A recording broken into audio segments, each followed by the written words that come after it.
Maghanap ka ng pinakasinungaling na tao. Yan yung mga OFW na kapag abroad lang, naging sinungaling na. Dito ko na lang nalaman na magiging sinungaling ka pala kapag nasa ibang bansa ka na.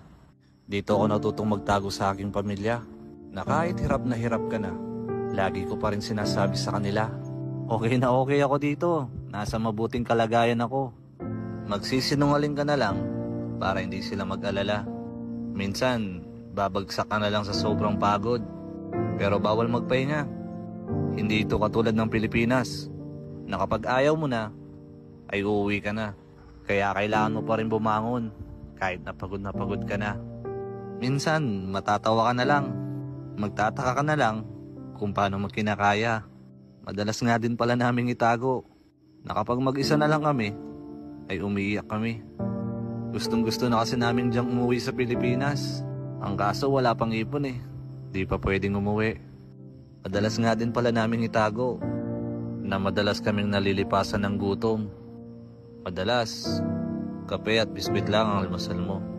Kailangan kasing magtipid. Malapit na kasi yung birthday ni Bunso.